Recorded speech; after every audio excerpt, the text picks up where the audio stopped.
ওর অ্যাবসেন্সে লোকে আমার নাম্বার, কাউকে আমি হ্যাঁ দুঃখ দিতে পারি না, নাম্বার চায় তো দিয়ে দিই। হ্যাঁ। তো আমার কাছেও ফোন আসে হুম। বা দেখা করতে আসে, ওর অ্যাবসেন্সেও অনেকে চলে আসে, বা যাই হোক আমাকে একটু অ্যাটেন্ড করতে হয় কম বেশি। হ্যাঁ হ্যাঁ। ধর ওর কাছে তো একটা ক্রাউড থাকে, এবার যখন যাই তখন কিছুটা শিফট হয়ে চলে আসে আমার দিকে। এখন রেড অ্যান্ড ব্ল্যাক আচ্ছা। দুটোই বোল্ড কালার, বাহ। আর দুটোই আমার মেষ রাশির জন্য। ও, আপনি এগুলো মানেন না রাশি? কম বেশি মানে অনেক চড়াই উৎরাই তো ছিলই, সেই। বিয়ের পর থেকে হাজারো অ্যালিগেশন, ছেলের দুর্ঘটনাটাও ঘটলো, এগুলো তো কোনো কিছুই না, সে তো কেউ আপনার অনুমান করতে জীবনে পারে যেমন না। অত্যন্ত ভালো কেটেছে, সেরকম অসম্ভব বেদনারও কেটেছে, সেটা তো সত্যি কথাই। ভালো কোথায় কেটেছিল আমি এখন অব্দি বুঝতে পারছি না। তাই? ঠিক আছে, নর্মাল। হ্যাঁ। ইভেন জগন্নাথ মন্দিরে যেতে ওকে আমি মানা করেছিলাম, সেটাও কেউ না কেউ হয়তো তাকে জোর করে পাঠিয়েছিল আমাকে কেস খাওয়াবে বলে। তাই? কিন্তু দুঃখ পাই আমি তাদেরকে নিয়ে, যারা পজিটিভ বলেন তাদেরকে না। ওই 30-35 জন আমাকে যে কিভাবে আমাকে হার্ট করে না, আমার কাছে ওটাই ম্যাটার করে। আপনি এই যে কথাটা বলছেন, হুম। আমি আগেই ভালো ছিলাম, এটা তো এটা তো কিরম লাগছে? আপনি দিলীপ দাসটি হয়েছেন, এত লোকের এত পরিচিতি পাচ্ছেন, প্রত্যেক দিন আপনাকে আমরা দেখতে পাচ্ছি। যে আমারই খুব কাছের লোক বুঝতে পেরেছে, তারাই এগুলো করায়। ইভেন আমার কাছে এরকমও খবর আসছে, জাস্ট পরশু দিনের কথাই, যাই হোক আর কি, মানে আমিও এখন বেঁচে না থাকলে তাদের সুবিধে, আমার ওর আন্ডারস্ট্যান্ডিং সব ঠিক আছে, কিন্তু ওর যারা কাছের মানুষ আছেন ওকে ম্যানিপুলেট করে ভীষণ করার ভাবে। চেষ্টা করে। মাতান্বেষী মানুষদের কাজই হলো কোনো না কোনো ভাবে নেতাকে মন্ত্রীকে এবং তার ম্যানিপুলেট বউকে। করে দিয়ে নিজের স্বার্থসিদ্ধি হয়ে পারলে তার ওয়াইফকে ব্লেম করে দেবে। যারা করছে তারা রাজনীতিরও লোক নয়, তারা সংগঠনেরও লোক নয়, তারা হচ্ছে মানে এনাকে কেন্দ্র করে কি করে তারা তাদের ফ্যামিলির ইনকাম বাড়াবে। হ্যাঁ, মানে আমার আমি তো ছেলেও নেই, হ্যাঁ। আমিও যদি না থাকি তারা খুব হ্যাপি হবে।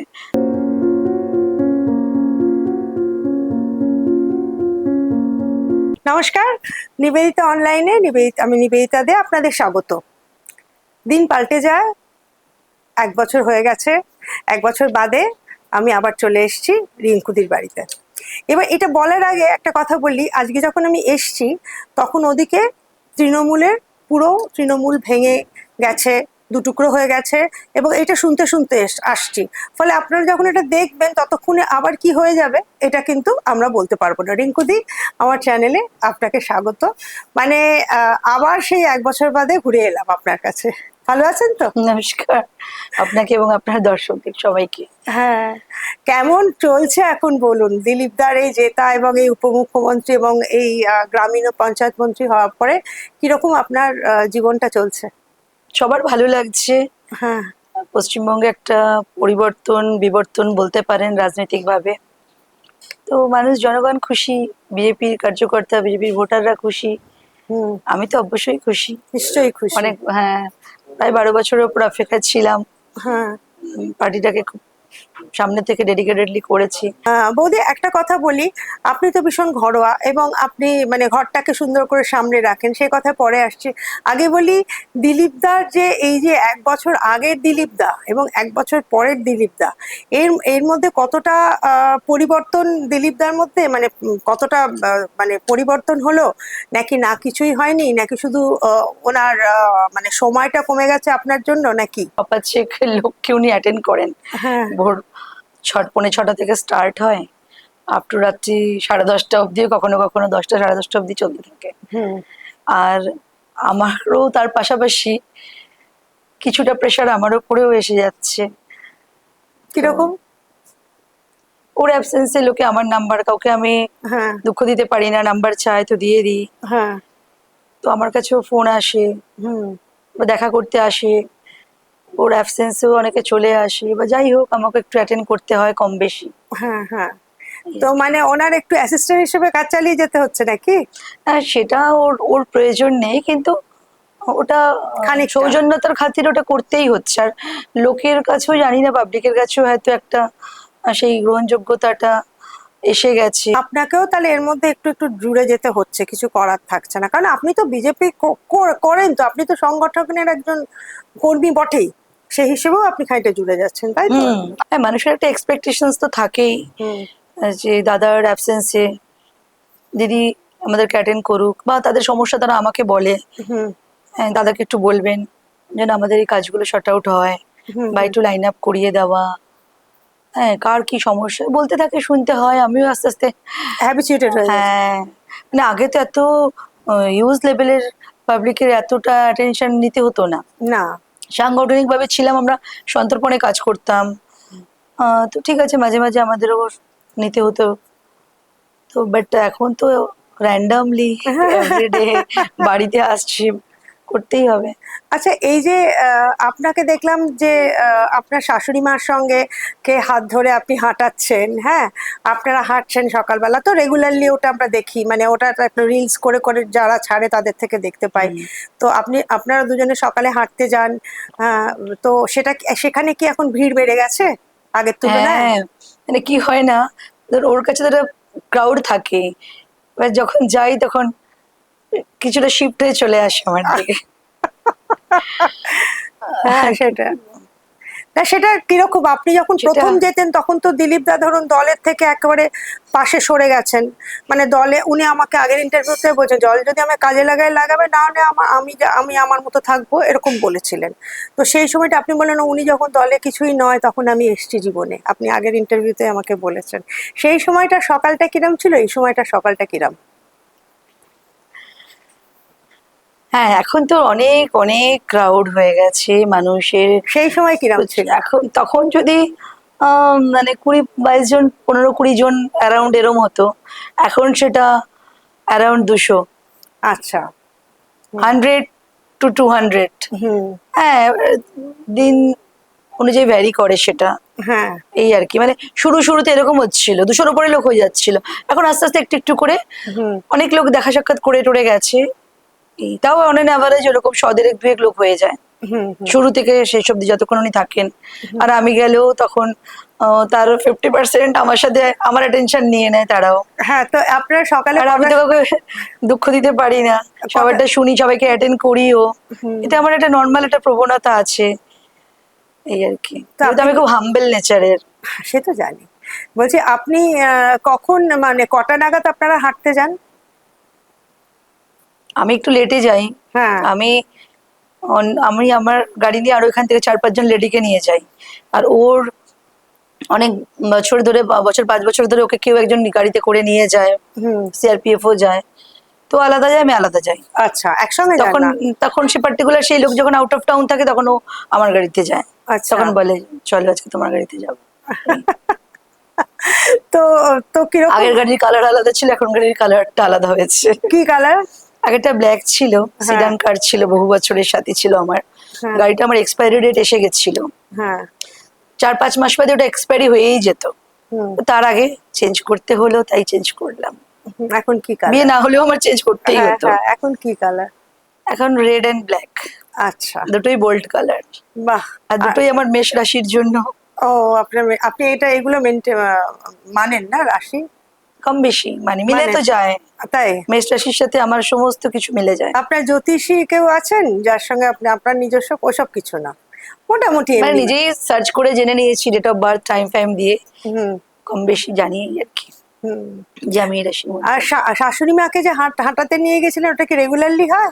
ওনাকে বললাম চলো আমার সাথে আজকে, রোজই তো এখানে রাউন্ড দাও, তো নিয়ে গেলাম, মাও খুশি খুশি চলে গেলেন, যাবে বললে হ্যাঁ, নিয়ে গেলাম, তারও কটা ভালো নাগাদ লাগলো। যান? এই 6টায় বেরোই আমি এখান আচ্ছা থেকে, আচ্ছা। ও 5:30টায় বেরোয়, আমি 6টায় বেরোই। তাহলে আপনারা তো তাড়াতাড়ি ঘুমিয়ে পড়েন হুম। দুজনেই, মানে দিলীপ দাও তাড়াতাড়ি ঘুমিয়ে পড়েন? বাহ, এটা তো খুব ভালো মানে অভ্যেস। আমরা 5টায় উঠে যাই। হ্যাঁ, কারণ আপনাকে আগের দিন ফোন করলাম 11টায়, তখনও আপনি জাগা, সেই জন্যই ভাবছি যে 11টা। ম্যাক্সিমাম 11টায়, তারপরে 10:30 থেকে 11টায় ঘুমিয়ে পড়ি। হ্যাঁ। আর আপনাদের এই 1 বছরটা কিরকম কাটলো বলুন? অনেক চড়াই উৎরাই তো ছিলই, সেই। বিয়ের পর থেকে হাজারো অ্যালিগেশন, ছেলের দুর্ঘটনাটাও ঘটলো, এগুলো তো কোনো কিছুই না, সে তো কেউ আপনার অনুমান করতে জীবনে পারে যেমন না। অত্যন্ত ভালো কেটেছে, সেরকম অসম্ভব বেদনারও কেটেছে, সেটা তো সত্যি কথাই। ভালো কোথায় কেটেছিল আমি এখন অব্দি বুঝতে পারছি না। তাই?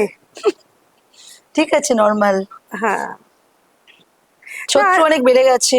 আচ্ছা। হ্যাঁ, আমার তো মানে মনে হচ্ছে কি জানি, আগেই মনে হয় ভালো ছিলাম, হ্যাঁ ঠিক আছে, মানুষ সম্মান করছে, হয়ে করছে, স্ট্রাগলটা কমে গেছে হয়তো, কোথাও গেলে অর্থনৈতিক সম্মান struggle টা পাচ্ছি, কমে গেছে। পাচ্ছি, সব ঠিক আছে। কোথাও না কোথাও ছেলের জন্য একটা হুম। একাকিত্বতা থাকে। তারপরে যখন মনে হয় খুব কাছের মানুষরাই আমার শত্রু, যাদেরকে চিনতে আমার 1 বছর লেগে গেল। তাই আজকে আমাকে নিয়ে যত কমেন্ট লেখা হয় না, মানে এক একটা মিডিয়া তারা বলে যে 10 লাখ 12 লাখ, আপনিও তো বললেন আপনার কত হুম, কত লাখ 17 বললেন, লাখ 17 লাখ অত কারোর 16 লাখ, হয়নি। কি করে আপনার ওটা জানি না। আপনার কোথায় তো তার হয়নি? মানে কি আমি যখন রাস্তাঘাটে বেরোই না, এত হাইলি এডুকেটেড ডিগনিফাইড লেডিসরা যখন আমাকে এত সুন্দর করে অ্যাকসেপ্ট করে না, আমি তখন তাদেরকে জিজ্ঞেস করি, যারা যখন আমাকে নিয়ে কেউ নেগেটিভ লেগে তখন বলে, তখন আমাদের খুব রাগ হয়।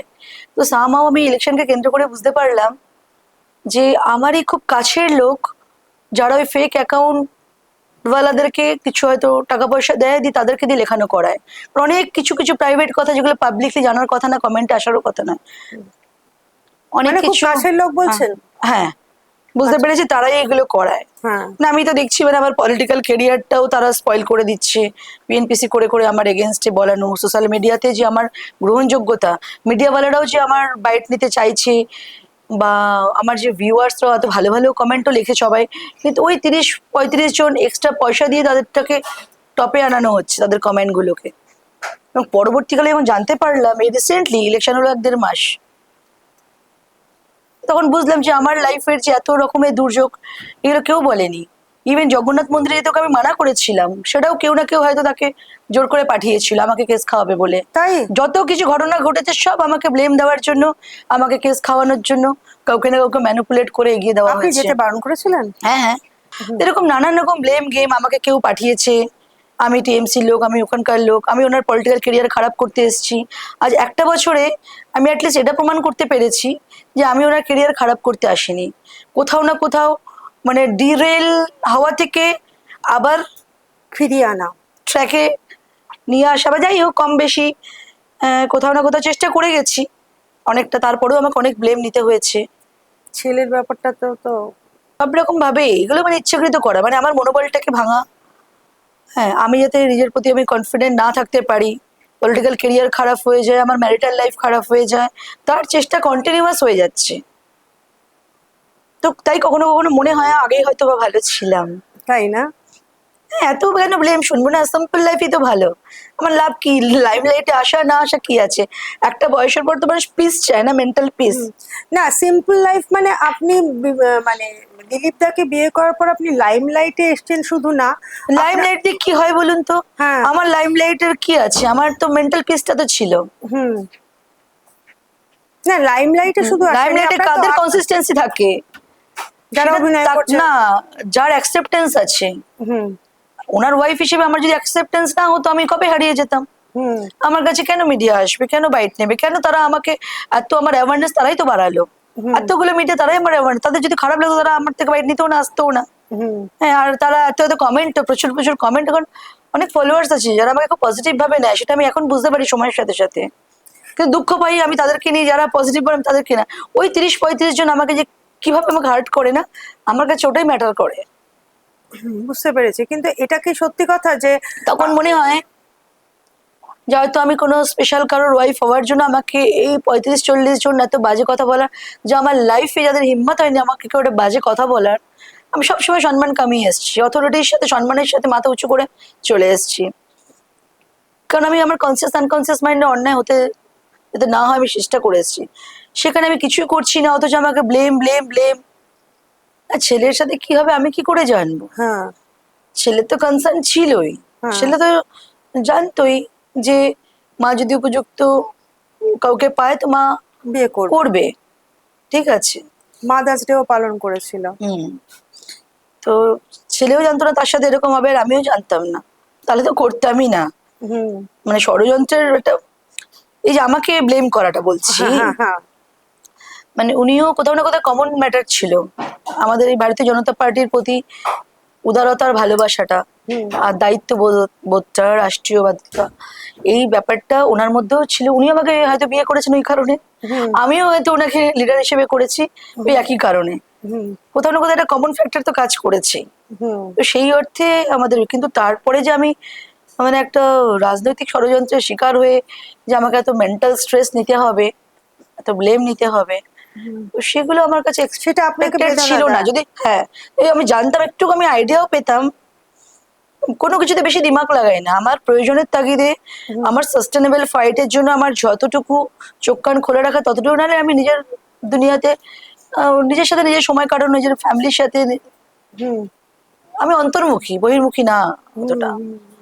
কোনো যেখানে আমার প্রোডাক্টিভিটির প্রয়োজন থাকবে আমি সেখানেই ফোকাস করি, আদারওয়াইজ ফালতু কোনো গসিপ, তা আড্ডা। আপনি এই যে কথাটা বলছেন হুম। আমি আগেই ভালো ছিলাম, এটা তো এটা তো কিরম লাগছে? আপনি দিলীপ দাসটি হয়েছেন, এত লোকের এত পরিচিতি পাচ্ছেন, প্রত্যেক দিন আপনাকে আমরা দেখতে পাচ্ছি। মানে বিয়ের 1 বছর আগে থেকেই আমি নিজেকে পজ মোডে নিয়ে এসেছিলাম। আচ্ছা, আমি আর্নিং এর পয়সার পেছনে দৌড়াতাম না। আচ্ছা। কারণ আপনি একটা জিনিস চিন্তা করবেন, 40 ইয়ার্সে মানুষের রিটায়ারমেন্ট নেয়। হুম, হুম। তো আমি অলমোস্ট 30 বছর আমি দায়িত্বের সাথে সংসার চালিয়েছি। তো আমি সেই হিসেবে, আর আমাদের লাইনটা এরকম, 40 বছরের মানুষের যে রিটায়ারমেন্ট করে যা আউটপুট পায় সেটা আমার অনেক আগেই সেটা করে নিয়েছিলাম। আমাদের ফিল্ডই এরকম, বলেছিলাম না আগে একবার 40 কোনো বছরে? মিডিয়াতে, হ্যাঁ, হ্যাঁ। যে আমাদের প্রচুর স্ট্রেস নিতে হতো। লোকের 8 ঘন্টা ওয়ার্কিং আওয়ার্স, তো আমাদের প্রায় 16 ঘন্টা আমাদের কাজের মধ্যে থাকতে হতো, ফলে ওটা হয়ে গেছিল। তাই আমি ভেবেছিলাম যে না, এখন একটু নিজেকে আমি ফ্রি করব। তো আমি বিয়ের 1 বছর আগে থেকে নিজেকে ফ্রি করেছিলাম এই কারণে যে আমি আমার পার্সোনাল লাইফে যাতে আমি ফোকাস করতে পারি। হ্যাঁ। আবার আমি একটার পর একটা ওয়ার্ক অর্ডার নেবো, আবার সেটাকে এক্সিকিউটের পেছনে টেনশন এর মধ্যে আমি পড়ে যাব, আর ওটার জব মধ্যে ডেলিভারি করা, ফান্ড ম্যানেজ, তোমার দরকার নেই ভাই। আমি একটু নিজেকে রিল্যাক্স রাখি, ছেলে জব করছে, এখন ছেলে সেটেল হয়ে গেছে, আমি আর পয়সার পেছনে দৌড়বো না। তো সেই হিসেবে আমি নিজেকে ফ্রি রেখেছিলাম, পার্সোনাল লাইফে ফোকাস করেছিলাম। তো ফাইনালি এটা হয়ে গেছিল। 3 মাসের মধ্যে কথাবার্তাতে ফাইনাল করে দিয়েছিলেন, তারপরে ওনার কাছের লোকেরা সেটাকে চাইছিল না, ডিলে করতে করতে 6-7 মাসের মাথায় আমাদের বিয়েটা হলো। সেপ্টেম্বর টু এপ্রিল হলো।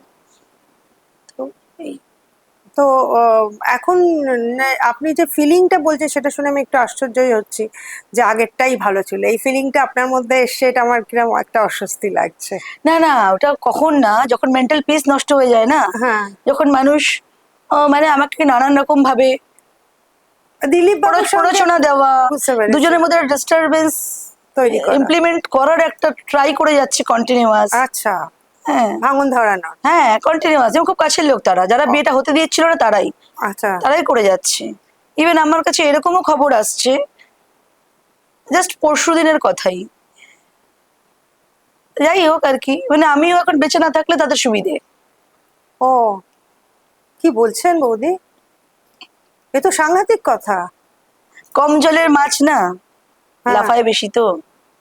আর কথায় আছে, শত্রু শিক্ষিত হওয়া ভালো। হ্যাঁ। শত্রু যদি তোমার মূর্খ হয় তো। অশিক্ষিত মূর্খ হয় না, তো মূর্খ, অশিক্ষিত, ফ্লপ, ফেলিওর শত্রু ভীষণ খতরনাক হয়। হুম। তাদের লিমিটেশন থাকে না লাইফে, চিন্তা ভাবনা সবকিছুর।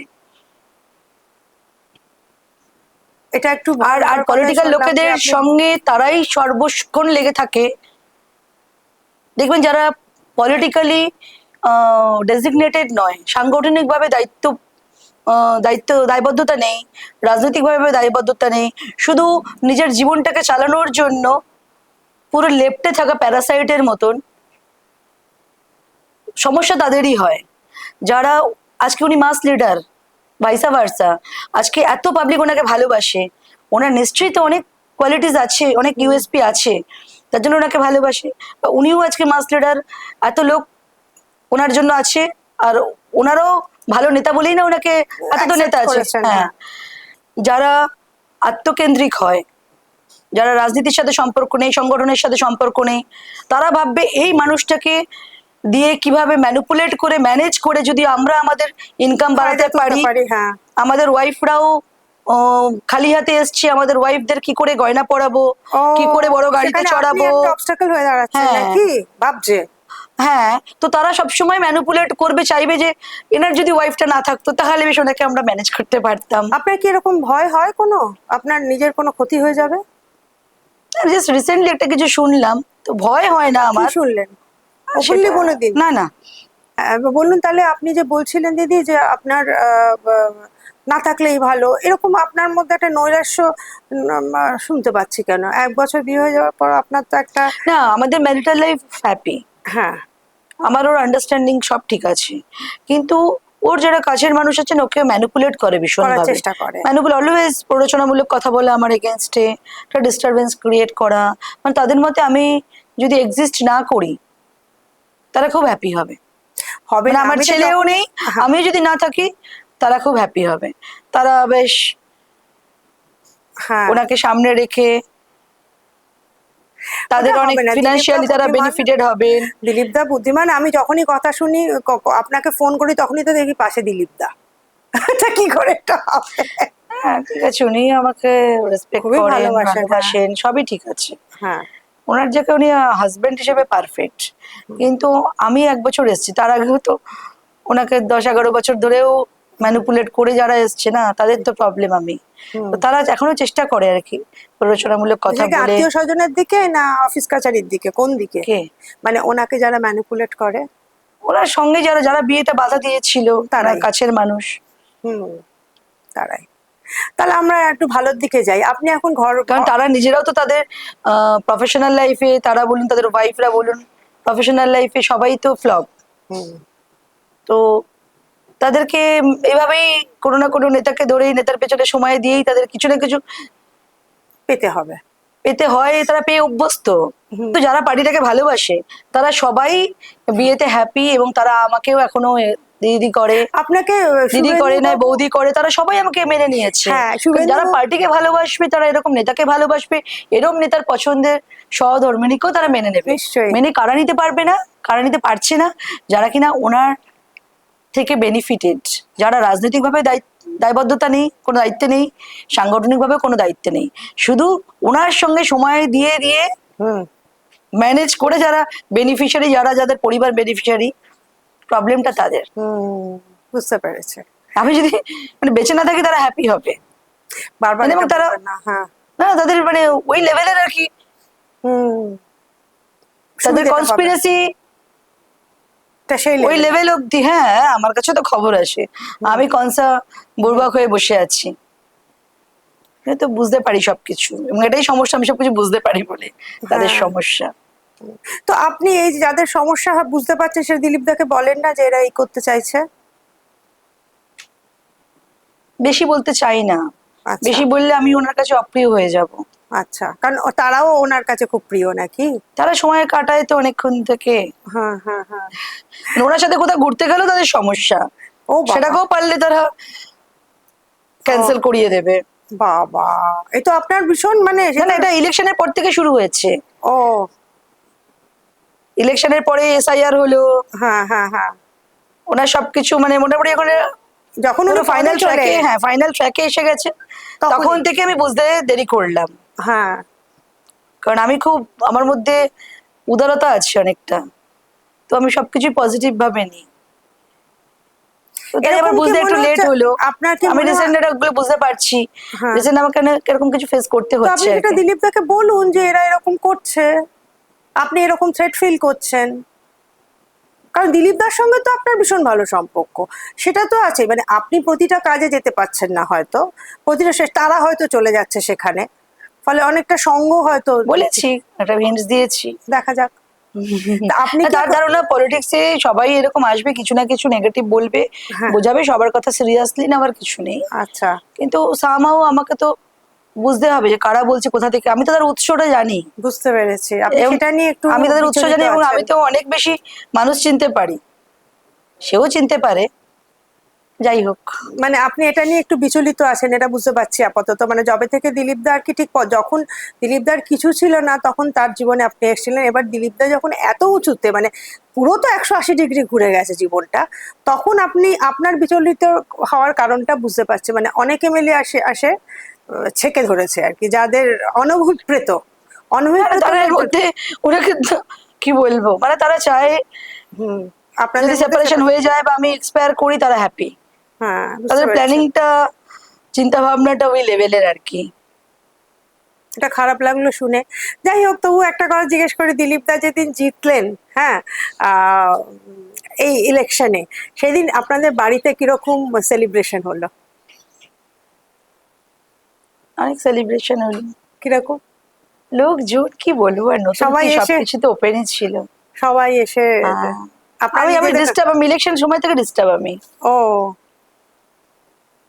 তার মানে কি আমি বলবো যে মানে আমার দিলীপ দা যখন ভয়েস, ফাঁকা ছিলেন তো ভয়েসটা মানে আমার স্ট্রেস লেভেলের জন্য বেড়ে নষ্ট হ্যাঁ আমি ভেঙে যাচ্ছে। হঠাৎ খুব প্রচুর মানে 2 কিলো এক মাসে আমি পুটানো করে ফেলেছি। হ্যাঁ, অনেক সময় হয় স্ট্রেস লেভেল বাড়লে হঠাৎ করে ফ্যাট গেইন হয়ে তার যাওয়া। মানে কি দিলীপ দা যতদিন মানে রাজনীতিতে এক করে প্রত্যক্ষভাবে যেতেননি ততদিন পর্যন্ত আপনি দিলীপ দার সঙ্গ পেতেন। এবার যখন জিতে গেল ইলেকশনের সময় থেকেই, ইলেকশনের সময় থেকে আপনি আর সঙ্গটা পাচ্ছেন না। না না সঙ্গ পাচ্ছি। হ্যাঁ। মানে কি হলো না, ধরুন ওনার তো বিধানসভা আউট অফ কলকাতা, হুম। তো ওখানে যখন গেলাম তখন আমি বুঝলাম এটা একটা টিম ওয়ার্ক, ইলেকশন মানে টিম ওয়ার্ক। আমাকে কেন্দ্রীয় নেতৃত্ব বলেছিল আপনি যান ওনার ওখানটায়, কারণ সিটটা খুব রিস্কিও ছিল। যতই এসআইআর হোক, অনেক ভোটার্স ক্যান্সেল হওয়ার পরেও, যে আমি কেন ওখানে আছি, আমি কেন কাজ করব, হুম। আমি কেন মাইক্রো ম্যানেজমেন্ট করতে যাব। তখন থেকে বুঝলাম যে আমি না থাকলেই ভালো হতো। তখন থেকেই আর কি শুরু হলো, ও, যাতে আমি ওখানে না থাকি, আমি এইসব। আপনি তো দাঁড়াতেও চেয়েছিলেন এবং আমার নাম দেয়নি তো, হ্যাঁ, ও হয়তো আমার নাম দিত, ও আমাকে এগিয়ে রেখেছিল। হ্যাঁ, ওর কাছের লোকেরা ওকে ম্যানিপুলেট করে নেয়। ও, আচ্ছা, হ্যাঁ, লিস্ট তাদের হাত দিয়ে গেছে, ও আমার নাম সেখানে দেয়নি। ও, সেটা আমি প্রথমে জানতে পারিনি, পরে জানতে পেরেছিলাম। ও, পরে বুঝলাম যে কেন্দ্রীয় নেতারাও কেন বলতেন যে উनको বলিয়ে কল করনে কে লিয়ে। হ্যাঁ, পরে যখন ওকে আমি ভালো করে জিজ্ঞেস করলাম, তখন বললো যে না আমি তো দিইনি। হুম, তার আগে আমাকে ঠিক মতন ক্লিয়ার করছিল না, আমি ভেবেছি হয়তো লিস্টে আমার নামও গেছে, তাকে দিতে দেওয়া হয়নি। তো আমার ওটা নিয়ে আপত্তি নেই, আমি তো বলেছি যে ঠিক আছে, পলিটিক্যাল গ্লোরিটা তো আমি অনুভব করছি ব্যাক হ্যান্ডে। হুম। হ্যাঁ আমার, আমি তো বলেছিলাম যে আমি ব্যাক হ্যান্ডে কাজ করব, একজন লিডার থাকলেও কোনো অসুবিধা তো নেই, ওটা নিয়ে আমার কোনো আফসোস নেই। ওনাকে অ্যাসিস্ট করতে পারছেন না এখন? ইলেকশনের সময় করতে গিয়েই তো আমার কাছে পিকচারটা ক্লিয়ার হলো। ও, বুঝতে পেরেছি, বুঝতে পেরেছি। মানে কি হয় না, সমাজে কিছু স্বার্থান্বেষী মানুষ এরকমই হয়, যারা কিনা একটা লিডার, একটা মিনিস্টার, সে তার সে ভালো কাজ করুক, ভালোভাবে কাজ ডেলিভার করুক, সে কতটা সাকসেস হলো, তার কার্যকর্তারা কতটা হ্যাপি হলো, তার পার্টি কতটা হ্যাপি হলো, তাদের এই সমস্ত নিয়ে কোনো বদলেশন থাকে না। স্বার্থান্বেষী মানুষদের কাজই হলো কোনো না কোনো ভাবে নেতাকে, মন্ত্রীকে ম্যানিপুলেট করে দিয়ে নিজের স্বার্থসিদ্ধি হয়ে পারলে তার ওয়াইফকে ব্লেম করে দেবে, নিজেরা কিছুটা দুষ্টুমি করে, বাজে কাজ করে, অন্যায় করে। আর নেতারও বদনাম হোক কি তার ওয়াইফের বদনাম হোক, তাদের কি যায় আসে। আর এর জন্য তারা তারা কোনো রাজনীতির সাথে সরাসরি যুক্তও নয়, তারা সাংগঠনিক ভাবেও যুক্ত নয়, তারা শুধু নিজেদের জীবনের বেড়া পার করার জন্য চেষ্টা করে নেতা মন্ত্রীর সঙ্গে একদম আষ্টে পিষ্টে সকাল থেকে রাত অব্দি থেকে কারা কি সমস্যা নিয়ে আসছে সবাইকে, সবার পারলে ডেটাবেস নিয়ে পার্সোনালি ব্যাক হ্যান্ডে গিয়ে তাদের সাথে লাইন আপ করে কি করে তারা তাদের আর্নিং বাড়াবে। হ্যাঁ, পারলে কত শিক্ষিত ভালো মানুষ, গুড অ্যাডভাইজার তার পাশে থাকে, তাদেরকে কাটিয়ে দেবে, কাটিয়ে দিয়ে পিএনপিসি করে তাদেরকে কাটিয়ে দিয়ে, নেই স্যার ও গলাতে না দাদা ও বাজে আছে, ওর এই দোষ আছে, মিথ্যে মিথ্যে হয়তো তাকে বুঝিয়ে, সব ভালো ভালো লোকদের, শিক্ষিত ভালো মানুষদেরকে সরিয়ে দিয়ে নিজেরাই এক্সিস্ট করবে, করে তারা বাজে কাজ করবে, করে কি ওয়াইফকে ব্লেম করলে কি ওনাকে ব্লেম করলো, এই করতে থাকে। তারা সমাজেরও নয়, তারা পার্টিরও নয়, আর তারা সত্যিকার তারা ওনাকে ভালোবাসে না। ভালোবাসলে পরে তারা তাকে তার ফ্যামিলির মধ্যেও অন্তত ডিস্টারবেন্স করার চেষ্টা করতো না। কারণ আমার মতন মানুষ, আমি তো নর্মাল সাধারণ হাউসওয়াইফ নই, তাই তো হ্যাপি হওয়া উচিত ছিল যে না ঠিক আছে উনি সব দিক থেকে টেক কেয়ার করতে পারছেন ঘরে বাইরে। তো এটা একটা টিম ওয়ার্ক, উনি এত বড় একটা মাস লিডার, এত বড় একটা চ্যালেঞ্জ নিয়ে নেমেছে, বা ওনার ইলেকশনকেও কেন্দ্র করে টিম ওয়ার্ক আমাকে নিয়ে কাজ করতে পারতো, আমাকে ইনসাল্ট করে আমাকে সরিয়েও তারা নিজেদের জালবে, অ্যাকচুয়ালি না, আমাকে সরিয়ে রাখার উদ্দেশ্য তাদের এটাই ছিল, সবকিছু ম্যানেজ করা নিজের হাতে রেখে, বেনিফিশিয়ারি হওয়া, আমি জেনে গেলে বুঝে গেলে অসুবিধে, আর যদি জিতে গেল ভালো কিছু হয়ে গেল তখন নিজে ক্যালিবারটা নিজে নিয়ে নেব, আর ভালো কিছু না হলেও কিছু তো এসে যাবে। তো আপনি এখন বাড়িতে কিরকম কাজ করেন, বাড়ির কাজ? কিছু নেই, বাড়িতে কোনো কাজ নেই এখন, মানুষজনকে অ্যাটেন্ড করা, কারণ আমাদের এখন একজন থাকেন হোল টাইমার প্লাস আরেকজন আসে, হ্যাঁ, তো বাড়িতে কিছু করার নেই। আর শাশুড়ি মাও তো ঠিকঠাক মানে হাঁটা চলা শাশুড়ি মাও ফ্রি, আমিও ফ্রি। তা দুজনে মিলে টিভি টিভি দেখেন? টিভি দেখা হয় না আমার। নিউজও দেখেন না? হ্যাঁ, নিউজ দেখেন। আচ্ছা, আপনাকে তো শুভেন্দু বাবু সেই কি কি যেন বলে ডাকলেন, লেডি লেডি মিনিস্টার। হ্যাঁ, কি কথা হলো শুভেন্দু বাবুর সঙ্গে আপনার? এমনি ওটাই বললেন, হ্যাপি হলেন দেখে, বললেন অনেক কাজ একসাথে মিলেমিশে মানে একসাথে করতে হবে, অনেক কাজ তাই হ্যাঁ হ্যাঁ হ্যাঁ বললেন আর কি। হ্যাঁ। তো দিলীপ দাকে তো ইদানিং কালে আমরা খুব বড় বড় টেবিলে মিটিং করতে দেখছি, অনেক অনেক মানুষজন সব আসছেন। হ্যাঁ, তো এটা আপনি কিরকম এনজয় করছেন?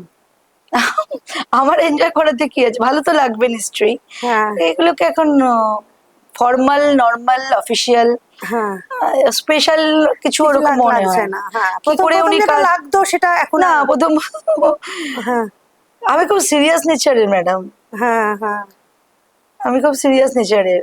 হ্যাঁ মানে আমি আমার নিজের, আমি বিফোর ম্যারেজও বলছি, অনেক ভালো কিছু অ্যাচিভ করলেও অনেক পুরুষ মানুষ শ্বশুর বাড়ি বাপের বাড়িকে সঙ্গে নিয়েও করতে হয়তো পারতো না, করলে তাদের সাথে সেলিব্রেট। আমি একা একা অনেক কিছু করেও আমি কিছু, আমার কাছে বিশাল কিছু মনে হতো মনে না। হতো না। হ্যাঁ, সেই তো এখনো তাই সত্যি। দিলীপ দা নিজে তো খুব খুশি। উনিও মানে আমারই মতন। ও অতটা সারা জীবন দেখে এসছেন। হ্যাঁ, মানে যারা মানে পেয়ে মিশন নিয়ে চলে না, এটা করতে হবে ওটা করতে হবে, তাদের কাছে ওটাই করে ফেলে। ওটাই আর কি আনন্দ, এক্সাইটমেন্ট মনে হয় না। মানে আমারও নোটিস করেছি। আচ্ছা, আপনাদের এই আন্দামান ভ্রমণটা কিরকম হলো? ভালো করেছি, ভালো করেছি। তখন অব্দি ভালো ছিল, তাই না? তখন অব্দি ওনাকে কেউ ম্যানিপুলেট করতে আসতো না। হ্যাঁ, এখন উনি লাইমলাইটে ফোকাসে আসার পর ওনার কাছের লোকেদের এখন মনে হয়েছে এনার মেসেজটা না থাকলে ভালো হতো। এটা আপনি অনেকবার বলছেন, এটা তো আমার একটু মানে ভয় লাগছে। এটা ওনাকে বলুন যে আপনার এই ফিলিংটা হচ্ছে। উনি বললেন যে ওটা কিছু ব্যাপার না, এরকম সবাই ভয় দেখাবে। না, ভয় আমি পাচ্ছি না, তবে পুরোটা উড়িয়েও দিচ্ছি না। হ্যাঁ, হ্যাঁ, তো কারণ এই আর দেখুন কি। পলিটিক্যালি তো অনেক রকমের অনেক কিছুই হয়। এই ধরুন শুভেন্দুবাবুর অত্যন্ত ঘনিষ্ঠ যে কাছের ছেলেটি ছিল, সে তো সে তো খুন হলো। হ্যাঁ, তো আপনি এরকম বারবার বলছেন আমার তো পলিটিক্যাল বাড়ি, সেটা তো আমার তো একটা খুব আতঙ্ক লাগছে শুনে। আপনার সেরকম কোনো ভয় আমার আছে? আতঙ্ক হচ্ছে না। আপনি কি এরকম কোনো কিছু অনুভব করছেন? আতঙ্ক মনে হচ্ছে না, তো আমার ওই সামাও মনে হচ্ছে যে আম, লোকে হয়তো ভাবে কি বিশাল কিছু, তো সিম্পল মানুষের লাইফই ভালো। ভালো। শত্রু থাকে না, শত্রু হয়ও না। হুম আর বিনা কারণে এখানে, আর যত স্বার্থান্বেষী মানুষেরা না নেতাদের আশেপাশে ঘুরঘুর করতে থাকে, হুম সারাদিন সকাল থেকে রাত্রি অব্দি পারলে ইনভেস্ট করে দেয়। হুম যাদের ব্যক্তিগত পরিচয় থাকে না, কাজ কর্ম নিয়ে যাদের ব্যস্ততা থাকে পরিবার নিয়ে, তারা কোনো নেতার পেছনে তো সময় দিতে না পারবে না। না না। আর যারা দেখবেন সকাল থেকে রাত অব্দি হুম পারলে অফিসে গিয়ে, ওনার মিনিস্ট্রি অফিসে গিয়েও বসে থাকছে, হুম তারা কিছু উদ্দেশ্য নিয়ে সামনে হয়তো ভালো সাজার চেষ্টা করছে, পেছন দিয়ে হয়তো হুম হুম হুম কাউকে নিয়ে হয়তো একটা টিম ওয়ার্ক করার চেষ্টা করছে হয়তো। আমি যেগুলোকে নোটিস করতে পারছি বলে হয়তো মনে হচ্ছে না থাকলেই ভালো হতো। সাবধানে কি করে থাকবেন? সাবধানে তো আপনি আছেনই, এত সিআরপিএফ, এত আপনার এত বাড়ির সামনে হ্যাঁ, এত। ঠিক আছে, ওটা যে আমার কাজ ছিল, যেটা আমাকে ব্লেম দিয়েছিল, এখন তার কেউ ব্লেম দিতে পারবে না হুম যে আমার জন্য আমার কেরিয়ার খারাপ হয়েছে। হুম আমি আসার পরে 1 বছরের মধ্যে যদি খারাপ হতো সেটা আমার খারাপ লাগতো, তো ঠিক আছে। আর এবার আমার কি হলো সেটা তো সেকেন্ডারি, ঠিক আছে, এই আর কি। ওটা নিয়ে আমি অতটা সিরিয়াসও নই। আর আমি তো এখনো তো গেছিলাম একটা পঞ্চায়েত অফিসে গিয়ে দেখা করে আসলাম। সেখানে কেউ লেটার লিখেছিল 3 বছর ধরে আগের সরকার থেকে তাদের কাজ করে দিচ্ছিল না। আমি ব্যাকহ্যান্ডে কথা বললাম, এখন কন্ট্রাক্টরের সাথে কথা বলে আসলাম, মানডেতে জায়গা ভিজিট করবে এবং নেক্সট উইক থেকে রাস্তা ড্রেনের কাজ শুরু হয়ে যাবে। হুম একটু একটু আগেই এলাম। হুম হুম। তো আমি চেষ্টা করছি, কারণ ওনার পক্ষে প্রতিটা মিটিং জায়গায় ফিটিং, হ্যাঁ, তো আমি যতগুলো আমার কাছে ইনফরমেশন আসছে আমি সেভাবে কাজগুলো করার চেষ্টা করছি। সেই সেই সেই হ্যাঁ, আমি করার উনি করা একই তো ব্যাপার, একই একটু ব্যাপার। সাপোর্ট করে দেওয়া, হ্যাঁ। এরপরে বাজেট ফাজেট হয়ে গেলে সবকিছু নর্মাল এমনি সিস্টেমেটিক্যালি হয়ে যাবে। বলছি, আপনি কি কখনো বোর ফিল করছেন? মানে এই যে উনি কাজে চলে যাচ্ছেন, আপনি বাড়িতে থাকছেন, আপনি খুব একটা টিভিও দেখেন না, আপনার বাড়িতেও অ্যাজ সাচ কোনো কাজ করতে হয় না। হ্যাঁ মানে আপনি ওই সকালবেলা মানে একটা মর্নিং ওয়াকে যাচ্ছেন দিলীপ দার সঙ্গে? না, বোর ফিল কোথায় করছি, আমি তো ভীষণ মানে টায়ার্ড ফিল করছিলাম এতদিন ধরে, হ্যাঁ মানে একটা এতদিন টায়ার্ড ফিল করছেন। উদ্বিগ্নতা, আমার কিছু জিনিস আমি বুঝতে পারছিলাম না কি থেকে কি হচ্ছে, কেন হচ্ছে। আমি তো ভালো কিছুই করতে চাইছি, তাও কেন আমার এগেনস্টে কনস্পিরেসি করা হচ্ছে, ম্যানিপুলেট করা হচ্ছে, না এই যে মানে আমার ম্যানিপুলেট যারা হাজবেন্ডকে দিয়ে। করছে, ও তার পক্ষে চাপ হয়ে যাচ্ছে না না। তিনি কি আপনাকে এসে বলছেন এটা কেন করে, এটা কেন হয়েছে, ওটা কেন হয়েছে, সেরকম কি কিছু হচ্ছে? মানে আপনার বিরুদ্ধে যে উল্টো পাল্টা কথা বলছে সেটা তাতে কি উনি এসে সেটা আপনাকে বলছেন, দিলীপ দা এসে?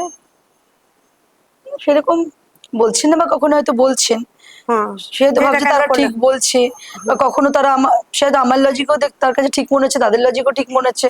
তো মানে একটা একটা নেতাকে দুটো ফ্রি হ্যান্ড গোষ্ঠী। ছেড়ে দেওয়া উচিত না এগুলো। যারা এগুলো করাচ্ছে না, সব কাছের মানুষেরা ওনাকে যারা ডিস্টার্ব করার চেষ্টা করছে, তারা অ্যাকচুয়ালি এরা কারা বলুন তো আসলে? তারা অ্যাকচুয়ালি পার্টির অ্যাসেট হতে পারে না। না ও পার্টির অ্যাসেট পার্টির হলে ভেতরের লোক, হ্যাঁ কার্যকর্তারা না, যারা তাকে ভালোবাসে, তারা আমাকে অ্যাকসেপ্ট, তারাও আমার কাছে করবে, আসছে। হ্যাঁ। আর যারা করছে, তারা রাজনীতিরও লোক নয়, তারা সংগঠনেরও লোক নয়, তারা হচ্ছে মানে এনাকে কেন্দ্র করে কি করে তারা তাদের ফ্যামিলির Benefit, ইনকাম হ্যাঁ। বাড়াবে।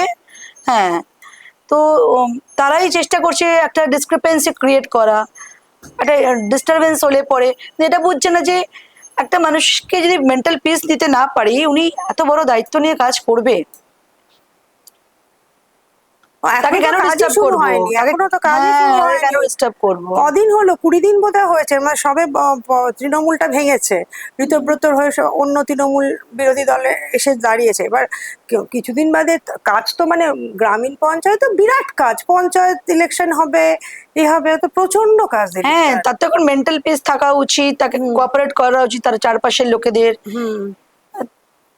তো আমি সেগুলো বুঝতে পারি, আমি চাই, এই জন্য আমি তাকেও কিছু ডিস্টার্ব করি না, ঠিক আছে, আমি নিজে একা যতটা পারবো আপনি একা নিজে হ্যান্ডেল কোনো করে একটা নেবো। মহিলা আমি সংগঠন বা কিছু করার চেষ্টা করছেন? আমার প্রচুর মানে মহিলাদের অনেক ফ্যান ফলোয়ার্স আছে, আমার মহিলারা যারা আমাকে চায়, ডাকে, তারা ফোন করে, চিঠি পাঠাচ্ছে, হুম। হ্যাঁ, তারা তাদের সমস্যা নিয়ে বলছে, তারা চায় আমি তাদের পাশে থাকি। তো আমি সেগুলো ওগুলো নিয়ে ব্যস্ত থাকার চেষ্টা করছি, আমি তাকে বুঝতে দিতে চাইছি না, তাকে ডিস্টার্বও করতে চাইছি না আমি। কিন্তু আপনি কি বুঝতে পারছেন তার কোনো ক্ষতি চাইছে ওরা? হ্যাঁ, আমি বুঝতে পারছি, আমি তাকে পুরোপুরি খুলেও বলতে পারছি না। কেন করে বলতে পারছেন না? সে বিশ্বাস করবে কি করবে না, তার মধ্যে একটা মানসিক চাপ পড়ুক, আমি চাই না, এমনি তো সারাদিন ওভারলোডেড থাকছে।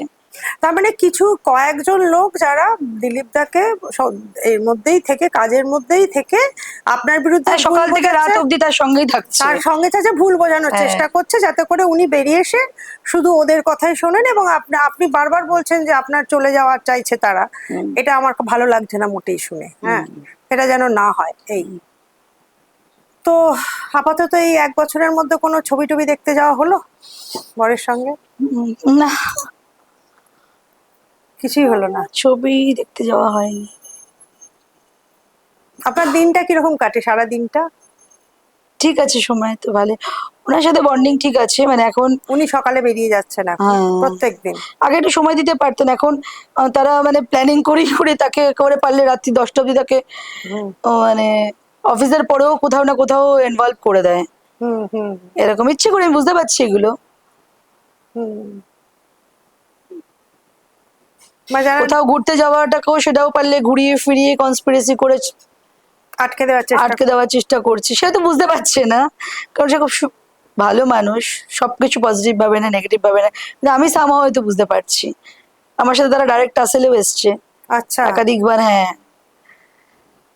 আমি কনফার্ম, কিন্তু আমি তাকে বললে সে দুঃখ পাবে, হুম। তার কাছে দুদিক থেকে প্রেশার মনে হবে, এই জন্য আমি বলি না। তাহলে এখন আপনি কি ভাবছেন, কি করবেন? কি করবো, যেরকম ভাবে কাজ করছি করবো, হুম এই তো আজকেও তো বেরোলাম, হুম।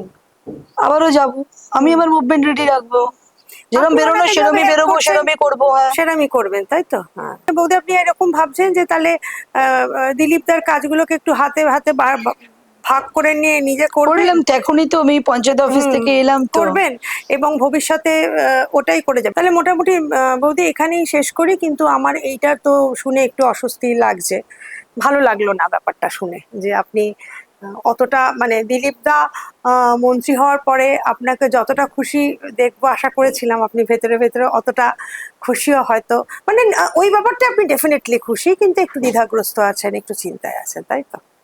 হ্যাঁ, দ্বিধাগ্রস্ত চিন্তা বলতে অস্বস্তিতে আছেন একটু, মানে এই এদের মেন্টাল, প্যারাসাইটসদের, এই হ্যাঁ প্যারাসাইটসদের চেপে ধরাটা আপনাকে মোটেই ভালো হ্যাঁ, লাগাচ্ছে না, তাই তো? তো মেন্টাল পিস নষ্ট হওয়া। হুম। সকালবেলা উঠে আপনি এখন চাটা করেন? না, করতে হয় না, কিচ্ছু করতে হয় না, কিচ্ছু করতে হয় না।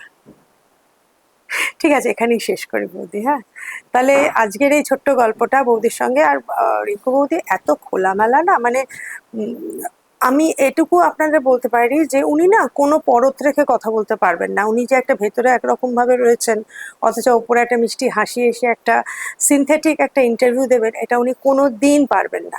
যার জন্য আমার রিঙ্কু বৌদিকে ভীষণ ভাল লাগে, এই কারণে যে খুব জেনুইন, মানে একদম যেটা বলছেন সেটা একদম ভেতর থেকে বলছেন। এবং উনি কিরম আছেন আপনারা তো ইন্টারভিউতে শুনতেই পেলেন। আশা করব এই অবস্থাটা কেটে গিয়ে উনি একদম উৎফুল্লভাবে দিলীপ দার সঙ্গে একদম কাঁধে কাঁধ মিলিয়ে যেটা ওনার ইচ্ছে ছিল, যেটা উনি আগে ইন্টারভিউতে বলছেন রাষ্ট্রের জন্য কাজ করবেন, সেটা যেন করে যেতে পারেন। বৌদি, আপনাকে আমার চ্যানেলে আজকে আসি এটা বলে যে খুব ভালো লাগলো। Thank you very much.